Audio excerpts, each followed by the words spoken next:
Yeshua, le nom au-dessus de tous les noms, le nom devant lequel tout genou va fléchir et toute langue va confesser. Le roi des rois, le Seigneur des seigneurs, celui qui n'a jamais été vaincu, qui ne connaît pas la défaite. Le seul nom qui a été donné aux hommes par lequel nous devons être sauvés. Ce n'est pas optionnel, ce n'est pas une préférence, nous devons être sauvés. Seigneur, on veut t'élever parmi nous. On veut te remercier d'être venu nous chercher, chacun de nous, où est-ce qu'on était. Merci de nous avoir aimés le premier. Et merci, Seigneur Dieu, parce que c'est toi qui nous gardes accrochés à toi. C'est toi qui nous donne le vouloir et le faire. Aide-nous à rester près de toi, plus que jamais, Seigneur Dieu, avec les saisons qui sont devant nous. Que ton Église et tes enfants puissent briller comme des flambeaux dans le monde. Que plus les ténèbres vont s'épaissir, plus ta lumière va être vue. Que plus les problèmes vont se multiplier, plus ta solution va être annoncée, Seigneur. Merci, Jésus, pour ta présence parmi nous. Sois élevé, Seigneur.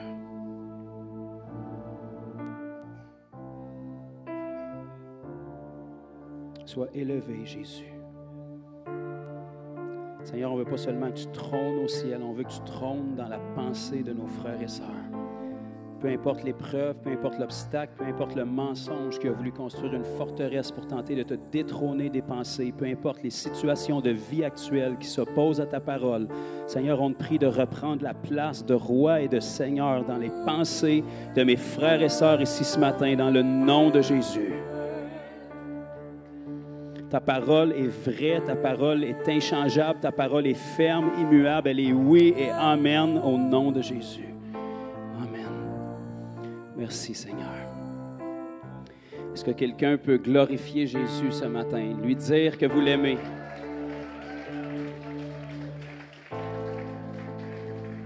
Amen. Pourquoi pas lui dire? Apparemment, sans lui, on ne peut rien faire. Rien, c'est pas beaucoup, ça. Je pense qu'on est mieux de l'avoir de notre bord. Merci beaucoup, notre sœur Annie, encore une fois de plus. C'est merveilleux. C'est merveilleux d'avoir ce privilège-là. Vous savez, la louange, ce n'est pas une routine, c'est un privilège. L'adoration, ce n'est pas une obligation, c'est un honneur. On a quelque chose pour lequel adorer notre Dieu, on a quelque chose pour lequel le louer. Et vous savez, c'est la meilleure façon de frotter la victoire de Christ dans la face du diable. Ou est-ce qu'au milieu de tes circonstances, même si c'est arraché, le peu de poêle qui peut y rester sur la tête cette semaine pour essayer de rendre ta vie un enfer, tu es ici, puis Jésus n'a pas changé, puis tu es en train de lui rappeler à quel point tu l'aimes. Savez-vous que le diable, ce n'est pas Dieu? C'est le Dieu de ce monde, des minuscules. La seule raison qu'il a hérité de ce poste-là, c'est parce que nos premiers parents ont fait une mauvaise transaction, mais ce n'est pas Dieu. Nulle part dans la Bible, ça dit qu'il connaît vos pensées ni votre futur. Ce qu'il connaît, c'est votre passé puis votre réaction. Fait que si à chaque attaque de l'ennemi, vous réagissez par une crise de louange, probablement qu'il va vous sacrer patience. Alléluia.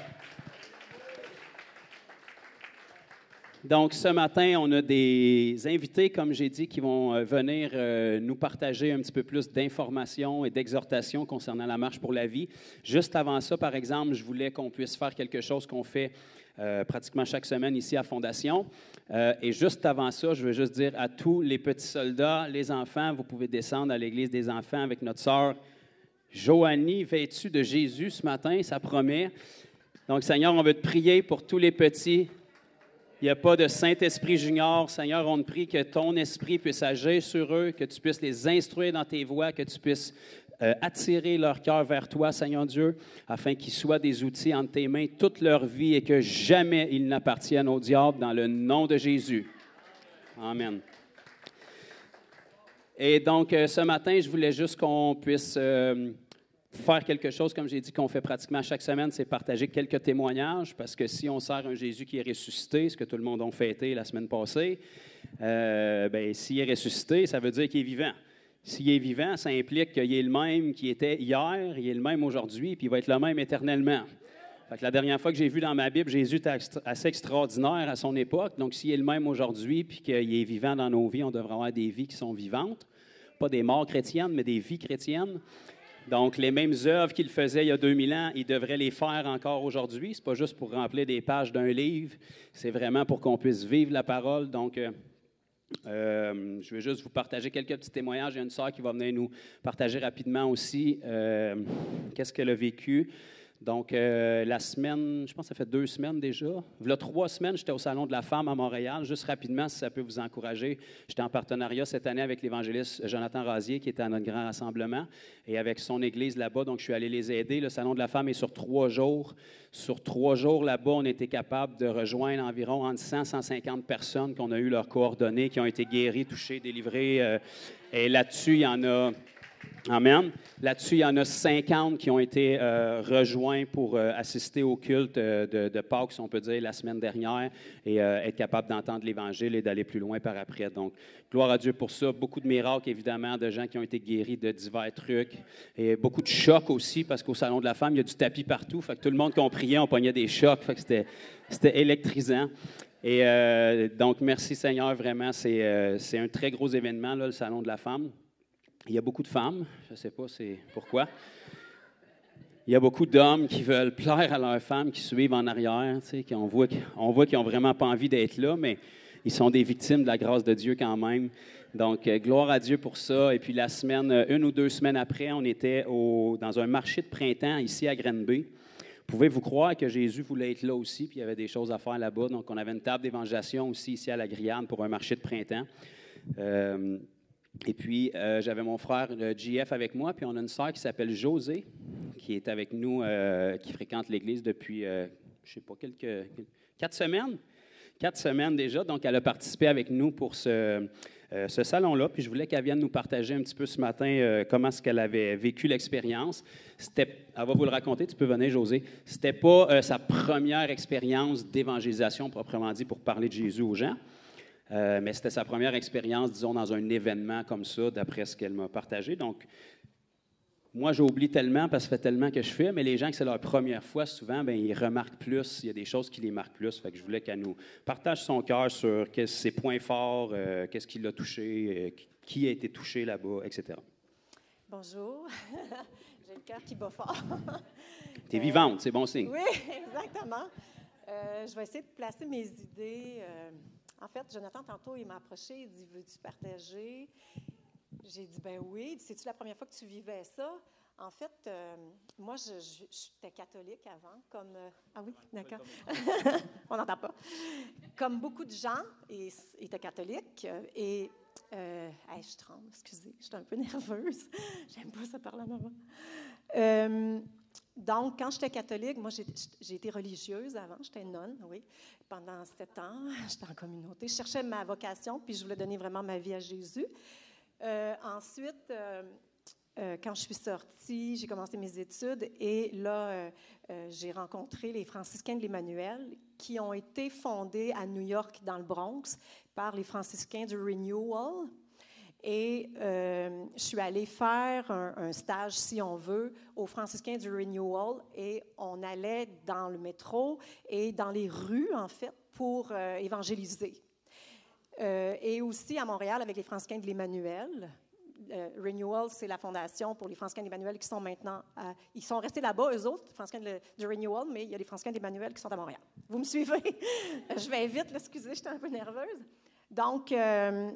quand j'étais aux franciscains de l'Emmanuel à Montréal, on allait dans le métro donner des sandwichs aux itinérants et on parlait de Jésus.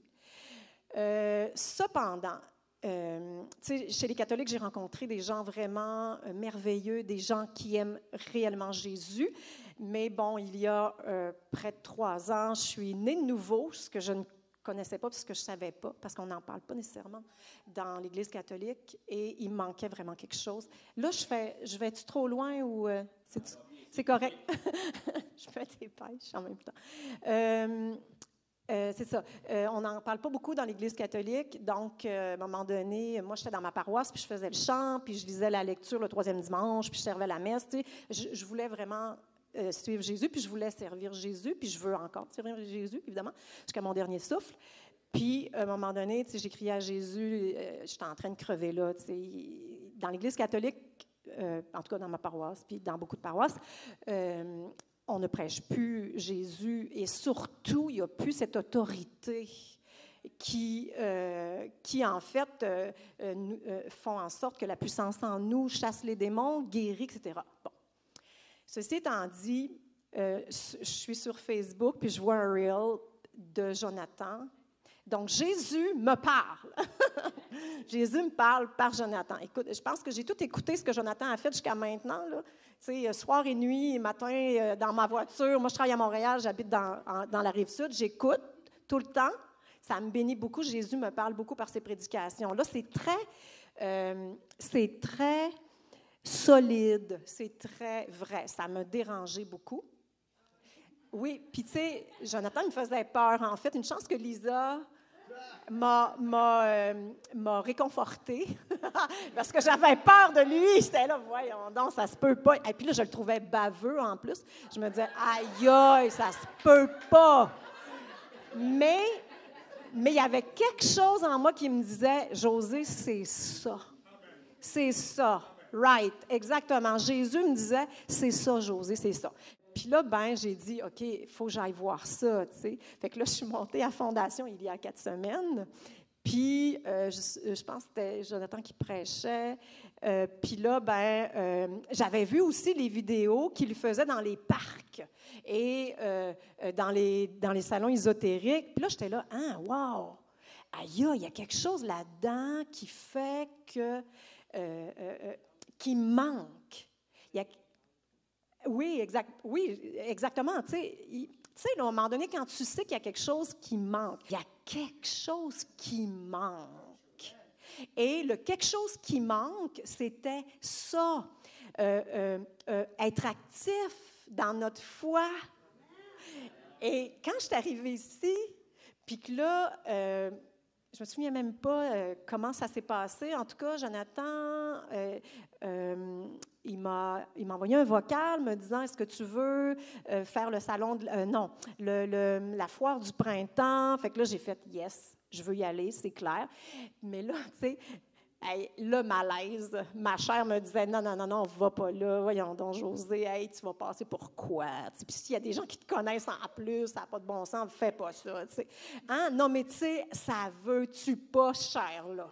Elle voulait pas. Fait que là, je l'ai fait, ah ouais, tu veux pas y aller? Ben tu vas y aller. C'est pas toi qui vas me mener. Fait que là, j'y suis allée. Et là, écoute, je voulais être en dessous des lattes du plancher, tu sais, mais je me disais, non. Au contraire, Jésus, c'est hot, là. Jésus, il est in.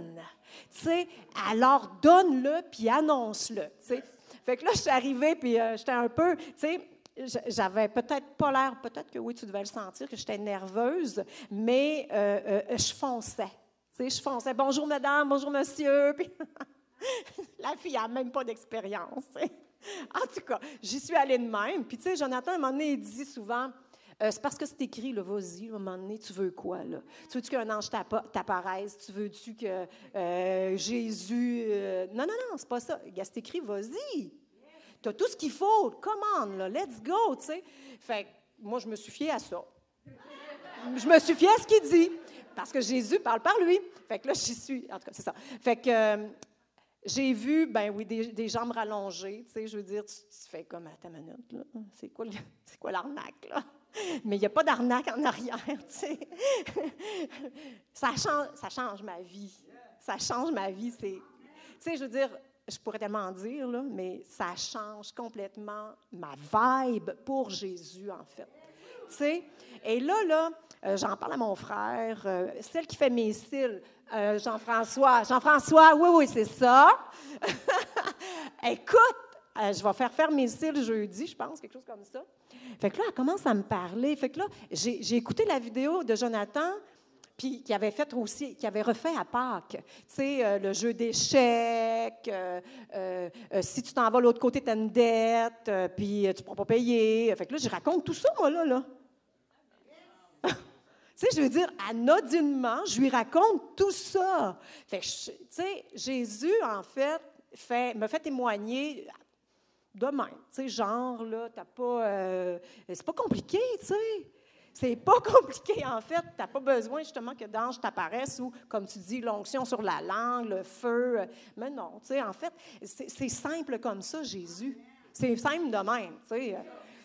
Fait que c'est ça. En fait, ce qui m'a marqué, je vais arriver à sa question. Ce qui m'a marqué, j'ai fait un long détour. Ce qui m'a marqué, en fait, c'est Sam. Tu te souviens de Sam? Sam, oui. Je suis encore en contact avec. Amen. Écoute, Sam, il était vraiment magané, là, on s'entend.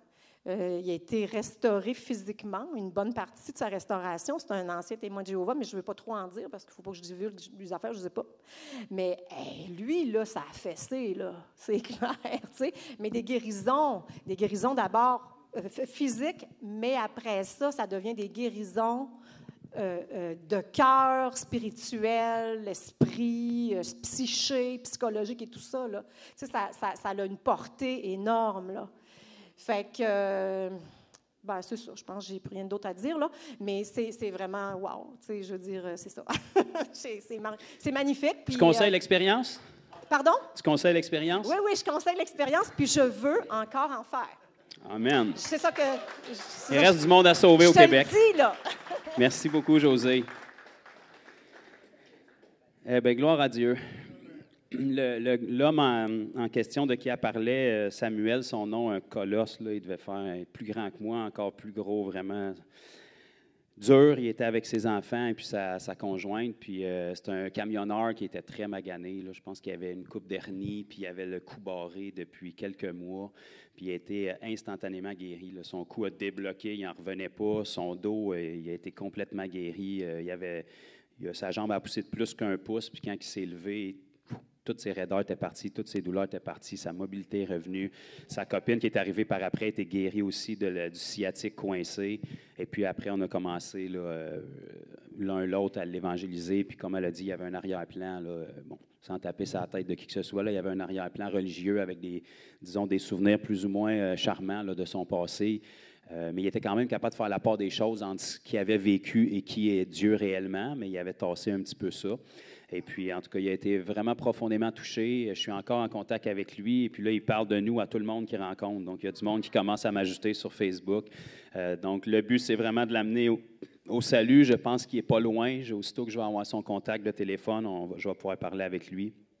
Et puis, je pense que le Seigneur va faire vraiment son chemin. La Bible dit, si vous entendez sa voix, n'endurcissez pas votre cœur. Ça fesse plus fort à tous les fois que tu endurcis. Fait que pourquoi pas le laisser aller? La Bible dit, celui qui va tomber sur ce rocher va être brisé. Et ça, c'est positif. On est mieux de tomber sur le rocher que d'attendre qu'il tombe sur nous autres. Parce que, mais qu'ils reviennent tomber, là, ça va faire mal. Donc, c'est merveilleux de voir que le diable est menteur. Puis le Québec n'est pas fermé à Jésus. Il est fermé à la religion. Il est fermé au Jésus qu'on leur a présenté. Il est fermé au Jésus qu'on ne leur a pas présenté. S'il fait noir au Québec, c'est de la faute des lumières. Ce n'est pas de la faute du diable, là. On fait des beaux shows de lumière entre nous autres, puis on est tous bronzés, mais il fait bien, bien noir dehors. Fait que si vraiment on valorise la lumière qu'on a, c'est le temps plus que jamais de la faire briller. Amen. Et Josée ne le savait pas, mais ce matin, après le partage de notre frère Jean-François, ça ne sera pas Joe qui va vous faire du blabla pendant 1h30 de temps. Ça va être vous qui va travailler. Donc, on va séparer, on va mettre des tables, puis on va séparer ça en ateliers pour que vous puissiez vous exercer à partager l'Évangile comme je l'ai fait la semaine dernière pour la Pâque. Donc, on a tous les éléments là. Le pichet, c'est Dieu. Le sel, le poivre, l'arbre de la vie, connaissance du bien et du mal. Et on va avoir un leader de l'équipe par table qui va vous faire la démo pour le départ, pour casser la glace, puis que vous puissiez voir. Puis ensuite, vous allez tous pouvoir vous exercer entre vous. Évidemment, ce n'est pas une religion d'avoir un pichet, une salière et une poivrière pour partager l'Évangile. C'est simplement parce que ça met des notions, ça vous aide généralement à vous structurer dans votre tête, dans les éléments qui doivent être apportés dans le message. Et puis, ça aide aussi les gens qui l'entendent à comprendre parce que la majorité des gens sont visuels. Mais de grâce, si vous êtes dans la rue et vous rencontrez quelqu'un qui a un intérêt puis vous n'avez pas de sel ou de poivre dans vos poches, donnez-lui l'Évangile quand même. Amen. Donc, je ne veux pas prendre plus de temps. Je vais inviter notre frère Jean-François, son épouse, je ne sais pas si vous partagez conjointement. Bien, viens, puis tu leur t'expliqueras l'équipe technique. Il y a une petite vidéo, je crois, à vous partager. Donc, pour ceux qui connaissent ou ne connaissent pas, notre frère Jean-François Denis de Saint-Hyacinthe. Sainte-Hélène de Bagotte. Ça, là. Et puis, qui travaille avec le ministère Théovox. Peut-être qu'il y en a qui connaissent. On peut dire chaîne télé ou émission télé.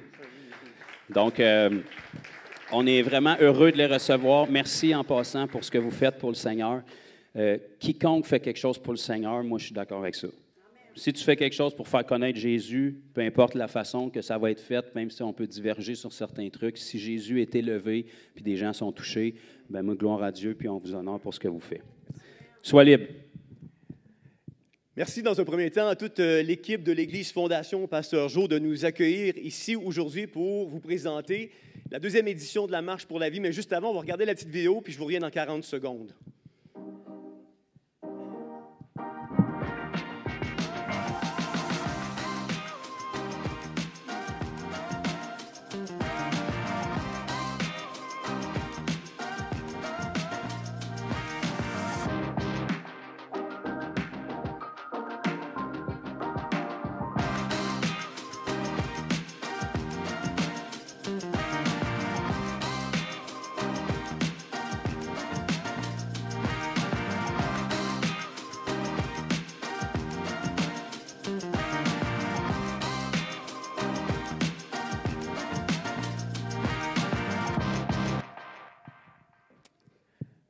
L'année dernière avait lieu la première édition, après plus de 30 ans d'absence, de la Marche pour la vie au Québec. Et ça a tellement eu un bruit retentissant du clan des pro-choix qu'ils ont mobilisé les syndicats, la ministre Biron, qui ont fait leur propre événement pour contrecarrer la Marche pour la vie qui avait lieu devant l'Assemblée nationale l'année dernière. Et suite à cet événement-là, plus de 1500 personnes s'étaient mobilisées pour être présentes devant l'Assemblée nationale, ce qui a fait réagir la ministre Biron, qui est sortie avec encore plus de financement pour contrecarrer le clan pro-vie et encourager l'avortement ici au Québec. Vous savez, au Canada, c'est près de 100 000 avortements par année qui prennent place. La première province par excellence en promotion de l'avortement, c'est l'Ontario qui exerce 40 000 avortements par année et la province de Québec se hisse au deuxième rang du palmarès avec près de 22 000 avortements par année au Québec. À travers le monde, c'est plus de 73 millions d'avortements par année. Vous savez, au Canada, nous demeurons encore parmi 3 ou 4 pays à travers le monde qui n'ont toujours pas statué et légiféré autour de l'avortement. Ici, au Canada, l'avortement est possible jusqu'à 9 mois de grossesse. On se souviendra, en mars 2023, alors qu'une maman qui est en travail, qui est prête pour l'accouchement, elle s'empresse d'aller à l'hôpital Sacré-Cœur à Laval et elle a décidé, alors qu'elle est en travail, le bébé est prêt et est en voie de sortir, le clan Campagne Québec Vie s'est mis à mobiliser des gens, à faire des coups de téléphone et ils ont trouvé un foyer d'accueil pour le bébé. Mais la maman a décidé de procéder à l'avortement alors que le bébé était dans le couloir pour prendre naissance. Ça se passe ici au Canada. Dans la revue Le Point du 11 avril 2024, revue de la Fédération des médecins spécialisés du Québec, il était question d'avancées significatives autour de l'encadrement et de la rémunération pour les avortements tardifs au Québec. Imaginez-vous, nous sommes en train d'augmenter la rémunération autour des avortements tardifs comme incitatif afin d'inciter les médecins à pratiquer l'avortement au 3e trimestre. Il y a une grand-maman au Canada du nom de Linda Gibbons, une grand-maman qui s'est levée contre l'avortement et qui se mettait devant les cliniques abortives pour sensibiliser les femmes à ne pas se faire avorter. Madame Gibbons, grand-maman, si on met toutes les sentences qu'elle a subies, qu'elle a fait en prison pour s'être levée contre l'avortement pacifiquement, on parle de plus de 11 ans de prison. Ça se fait ici au Canada. Il y a une autre madame d'une quarantaine d'années qui s'appelle Madame Gibbons, Madame Wagner. Et Madame Wagner, elle aussi, ce qu'elle faisait, elle rentrait dans les cliniques abortives, donnait une fleur, une rose blanche à chacune des mamans qui voulaient se faire avorter. Et son crime, c'est s'être levée contre l'avortement de façon pacifique. Et Madame Wagner, elle a fait plus de 6 ans de prison si on met ses sentences collées une à la suite de l'autre.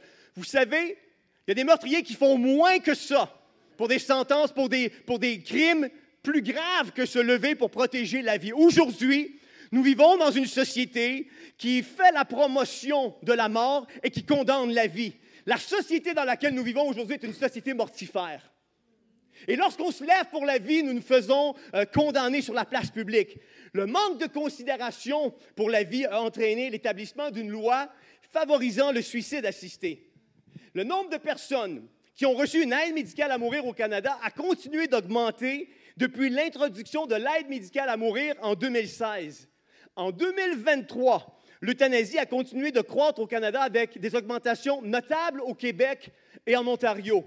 Il y a eu 15 343 décès par euthanasie au Canada en 2023, représentant 4,7 % de tous les décès au Canada, soit une hausse de 1 407 % depuis l'entrée en vigueur de celle-ci en 2016, où il y avait eu seulement 1018 cas. Et je dis seulement, mais c'est trop encore, 1018 cas, parce que c'est Dieu qui détient la vie et la mort entre ses mains. Et qui sommes-nous pour arracher une vie?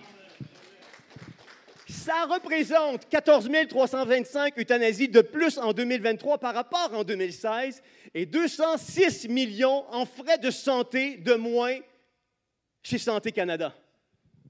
Le Québec représente un peu plus de 36,5 % des 15 343 euthanasies pratiquées au Canada, sachant que les Québécois ne représentent que 22 % de la population canadienne. C'est la province canadienne où il se pratique le plus d'euthanasie au Canada. Il y a eu près de 63 000 décès par euthanasie depuis sa législation en 2016. On a voulu aussi instaurer l'euthanasie pour les cas de maladie mentale et les enfants de moins de 1 an et les enfants de 14 à 17 ans, mais cette loi-là cet élargissement-là, je devrais dire, a été repoussé au mois de mars 2017. Et ce genre de statistiques-là devraient nous interpeller, vous et moi. Vous savez, l'Église a cru au mensonge. L'Église a cru le mensonge qu'elle n'était pas appelée à faire de la politique. Et savez-vous quoi? Je crois que c'est vrai jusqu'à un certain point. L'Église n'est pas appelée à gérer l'assurance chômage ou les impôts. Mais le problème que j'ai aujourd'hui, c'est que nos gouvernements ont politisé des valeurs chrétiennes. Et la Bible dira dans l'Évangile de Matthieu, le chapitre 5, les versets 14 et 16, « Vous êtes la lumière du monde. » Une ville sur une montagne ne peut être cachée. On n'allume point une lampe pour la mettre sous un boisseau, mais sur un chandelier, et elle éclaire tous ceux qui sont dans la maison. Vous savez, le mot lumière en grec veut dire phos, P-H-O-S, phos. Et le mot lumière en grec, phos, veut dire en français vérité morale et vérité spirituelle. En d'autres termes, ce que Jésus est en train de dire à travers l'Évangile de Matthieu, il est en train de dire, vous qui êtes nés de nouveau, qui avez accepté Jésus dans votre cœur, vous êtes la vérité morale et la vérité spirituelle. C'est l'appel que Dieu nous a donné. Et j'ai voulu aller une étape plus loin. Je me suis dit, qu'est-ce que le mot moral signifie? Vous savez, le mot moral, c'est la science du bien et du mal.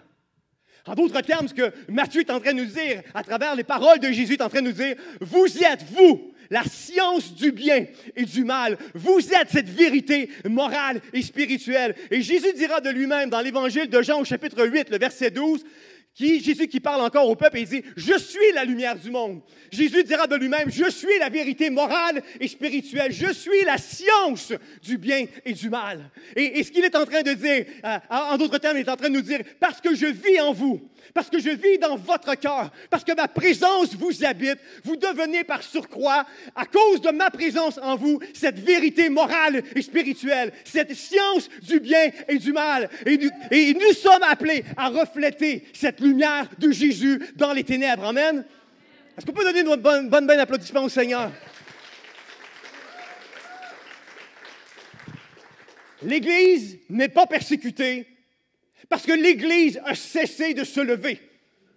L'Église, ce n'est pas une réunion le dimanche matin entre quatre murs. L'Église n'est pas d'avoir du bon temps entre frères et sœurs, quoique c'est important de vivre cette communauté-là. Mais l'Église, Dieu l'a dotée d'un mandat. Aller faire de toutes des nations des les baptisons au nom du Père, au nom du Fils et du Saint-Esprit. Et c'est la raison pour laquelle je me tiens devant vous aujourd'hui, afin que le feu de Dieu puisse nous consumer et que nous puissions être présents et défendre la vie au Québec.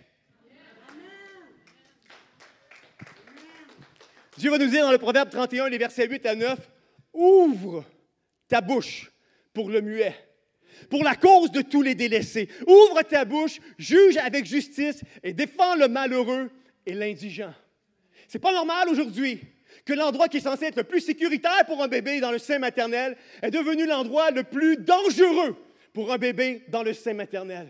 Et nous sommes appelés, vous et moi, à être cette vérité morale et spirituelle, à être cette science du bien et du mal, parce que nous représentons le Seigneur des Seigneurs, le Roi des Rois, celui qui détient la vie et la mort entre ses mains. Amen. Et je veux vous encourager à être là, à marquer dans votre agenda le 31 mai. Le 31 mai, ça se fait à quel endroit? Devant le Parlement ou l'Assemblée nationale. À quelle heure?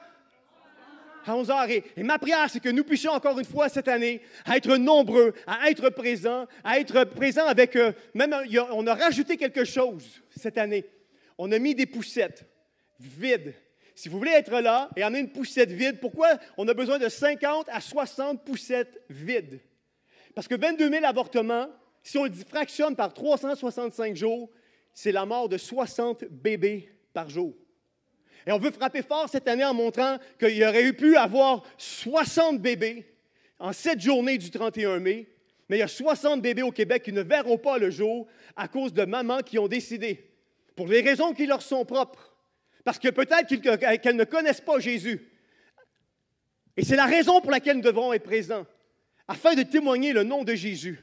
Celui qui prend une famille brisée, capable de la restaurer. Celui qui peut prendre la peine et la changer en joie. Celui qui peut prendre vraiment la tristesse, l'anxiété et changer ça pour ce que Dieu a de plus merveilleux pour chacun d'entre nous. Amen. 31 mai, 11 heures, devant l'Assemblée nationale. Je vous encourage à être tous présents afin de briller et de témoigner le nom du Seigneur Jésus-Christ. Cette année, il y a les poussettes qui sont nouveaux. Il y a également un mime sur la vie qui va être sur place. Il y a également des stands de prière qui vont être présents devant l'Assemblée nationale pour prier pour les gens. Et je vous encourage à être présents pour cet événement qui certainement marquera, encore une fois, le Québec. Que Dieu vous bénisse.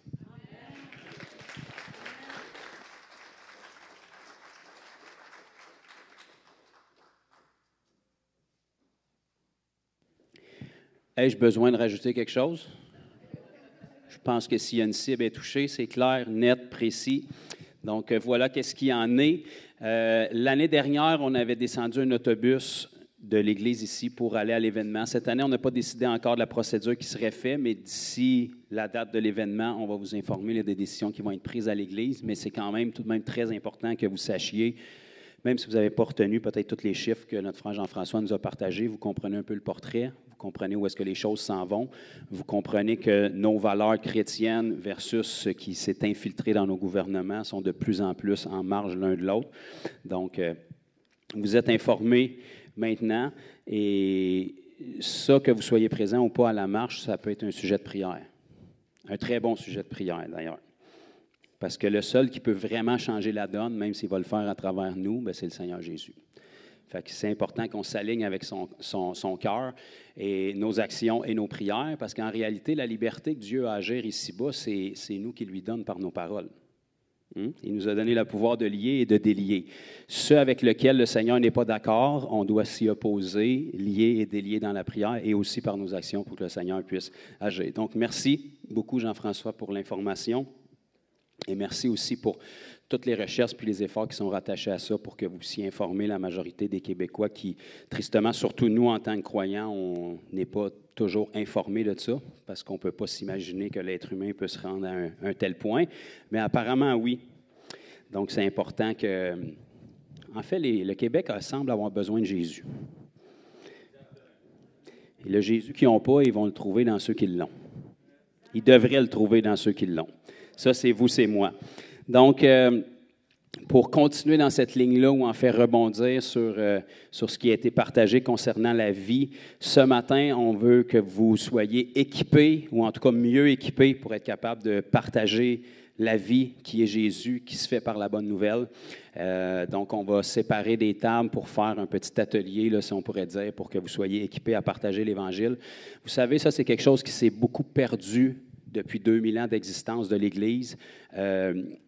On a réduit bien souvent le salut à une prière ou simplement au nom de Jésus, alors que la Bible nous enseigne, puis c'est Paul qui va le dire dans Romains 1,16, il va dire « Je n'ai point honte de l'Évangile ». La bonne nouvelle, car c'est une puissance pour le salut de quiconque croit. Donc, si on veut que quelqu'un arrive à croire dans l'Évangile et expérimente cette puissance-là, il faut que la personne l'entende. Et pour que la personne l'entende, il faut que ce soit quelqu'un qui la connaît, qui lui annonce. La Bible nous enseigne comment est-ce qu'ils pourront croire d'un message qu'ils ne connaissent pas et comment est-ce qu'ils pourront entendre le message si personne n'est envoyé pour leur annoncer. C'est-tu dans vos Bibles encore? Donc, nous, on a fait l'erreur, malheureusement, au fil des ans, de déléguer cette tâche-là ou ce mandat-là au pasteur ou au ministère. Et aussi extraordinaire une personne peut être meilleur que toutes nous autres ensemble. Okay? Donc, le mandat de proclamer la bonne nouvelle, c'est le mandat qui a été confié à l'Église. Si tu fais partie de l'Église, je vais te le simplifier encore, l'Église, c'est une entité qui regroupe les croyants. C'est un autre groupe que Jésus a fait. Vous allez retrouver ça dans Marc 16, il a dit « celui qui croira ». Donc, s'il y a des croyants ou si vous êtes un croyant biblique en Jésus-Christ, vous faites partie de ce groupe-là et vous avez reçu le mandat d'aller par toute la terre, annoncer la bonne nouvelle à toute la création, prêcher l'Évangile aux gens pour que les gens puissent l'entendre et avoir l'opportunité de l'accepter. Donc, c'est important, premièrement, que l'Église le sache. Beaucoup de gens dans l'Église ne savent pas que c'est leur mandat. Et deuxièmement, le savoir, c'est une chose, mais après, il faut être capable de le faire. Donc ça devrait faire partie de ce que l'Église vous enseigne. Donc, au lieu d'essayer des fois de contrôler votre vie ou d'avoir des meilleures offrandes, bien, au risque de déplaire, on devrait vous enseigner puis vous équiper avec du concret pour que quand vous avez quelqu'un dans votre entourage qui a un désir de connaître Jésus, vous n'ayez pas à lui dire « Viens à l'Église avec moi dimanche ». Vous devriez avoir à lui dire « Viens avec moi prendre un café, puis je vais te donner l'Évangile ». Ça devrait être ça la réponse. Et si l'Évangile est bien apporté, la personne ne devrait même pas avoir besoin d'avoir envie de faire une prière à la fin. Parce que ce n'est pas une prière qui sauve, c'est l'Évangile. Si l'Évangile est bien apporté, elle va y croire dans son cœur et il y a un miracle qui va se produire. Donc, on veut vous équiper ce matin pour que vous soyez aptes à le faire le mieux possible. Comme j'ai dit, le modèle que vous allez voir, ce n'est pas un moule à respecter, c'est juste important que les éléments soient là. Donc, la majorité des Québécois ont déjà entendu parler d'un Jésus sur une croix. Okay? On va dire que c'est une partie de l'Évangile, mais la majorité des Québécois, ils n'ont aucune idée c'était qui ce Jésus-là, qu'est-ce qu'il est allé faire sur la croix, puis qu'est-ce que ça change dans leur vie. Donc, ils ne connaissent pas réellement Jésus et ils ne connaissent pas la bonne nouvelle. Donc, peu importe la façon dont vous allez l'apporter, ce matin, vous allez avoir des lignes directrices qui vous sont montrées. Souvenez-vous toujours, ceux qui prennent des notes, que ce soit intellectuelles ou sur vos téléphones, prenez ça en note. Si vous voulez apporter le message de l'Évangile clairement à quelqu'un, dites-vous qu'il y a 7 questions auxquelles vous devez répondre dans votre message, peu importe la forme que vous allez l'apporter. Okay? Donc là, j'ai 17, il y en a qui sortent le crayon, le téléphone. Premièrement, qui est Dieu? Deuxièmement, qui vous êtes? L'être humain, c'est qui ça?